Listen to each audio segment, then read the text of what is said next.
Minhas caras, meus caros, a Polícia Federal, que está sob o comando administrativo, ao menos, de Sérgio Moro, né? O chefe último da Polícia Federal é o ministro da Justiça, fez um alerta ao Supremo de que é preciso que os seus integrantes, que os ministros, tomem especial cuidado, porque a possibilidade de haver um atentado terrorista contra um ou mais de seus membros, digamos, subiu na escala.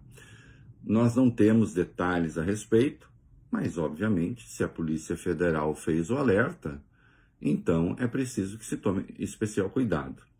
O Brasil, felizmente, não tem uma tradição de atentados terroristas, já houve isso no passado, houve em passado recente, aliás, o ataque que o Porta dos Fundos sofreu, o ataque feito à sede do Porta dos Fundos, foi um ataque terrorista, teve todas as características de um ataque terrorista. Né? Inclusive, poderia ter vitimado inocentes, né? Que é uma das características também desse tipo de ação. Mas, enfim, isso não faz parte da nossa história ali como evento recorrente. Graças a Deus, felizmente, né? Graças à atuação de alguns que souberam resolver as questões pelo caminho da política. Agora, em a Polícia Federal fazendo o alerta, então é claro que é preciso tomar especial cuidado. Vamos lá. O que motiva esse tipo de ação? Bom, a literatura sobre terrorismo é vasta. Agora, uma coisa é certa, né? Toda ação terrorista traz na sua origem um grupo, uma pessoa, mas geralmente um grupo, que se sente ofendido, atacado e que fala a partir do lugar da vítima, que reivindica a condição de vítima. Reivindica a condição de vítima, enxerga a existência de um opressor que impede, então, o exercício ou da sua liberdade ou do seu direito, e a partir daí, em vez de optar por um dos dois caminhos, quando isso se dá, que é a política, que então é o caminho, digamos, decente, correto, moralmente aceitável, opta pelo outro, que é a ação terrorista, que é a ação direta, que é a eliminação do adversário ou a eliminação de pessoas supostamente aliadas a esse adversário que esse grupo vê como empecilho para a realização dos seus desejos. Não existe, claro que quando nós vemos aqui no Ocidente, né, por exemplo, o terrorismo islâmico, a tendência é a gente ver, puxa, aqueles homens malvados que estão fazendo, enfim, tem toda uma fantasia, né, sobre isso, que em especial a indústria cultural espalha, né, e os organismos de inteligência, mas é claro que eles, lá, do ponto de vista deles, não se veem assim.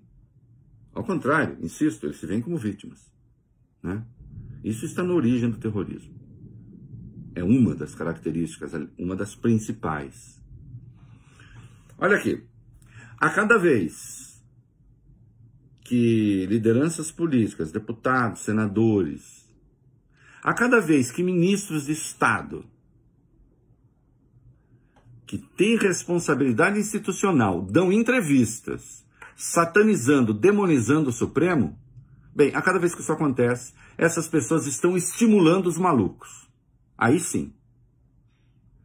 Então eu diria, não estou responsabilizando o ministro Sérgio Moro, o comandante último da Polícia Federal, né, do ponto de vista administrativo, mas a cada vez que esse senhor concede uma entrevista e diz, por exemplo, que o Supremo, ao mudar a jurisprudência sobre prisão depois da condenação em segunda instância, errou ou está em desacordo com a Constituição, que aliás é mentira, não tenha dúvida, alguém com a reputação dele, que foi santificado, que foi deificado, bem, a cada vez que isso acontece, ele está estimulando os malucos. Isso que vocês ouvem ao fundo são trovões porque, enfim, o dilúvio, pelo visto, vai começar aqui por São Paulo, né? O Noé já está chegando aí para fazer a seleção. Vamos seguir. Então eu sugeriria ao próprio ministro Sérgio Moro que fosse mais contido nas suas manifestações. Entendem? Ele e outros, né? Ah, mas nós estamos fazendo política. Ah, sim, vocês podem estar fazendo política, mas outros podem estar com ideias piores. Não é isso? Então é preciso, em primeiro lugar, que se passe a respeitar a institucionalidade. E aí sim, respeitando-se a institucionalidade, desestimulam-se os atos tresloucados e as propostas ensandecidas de resolver a questão no MUC ou a bala. Então eu espero que aqueles que têm responsabilidade institucional a assumam. Porque sim, o risco sempre existe.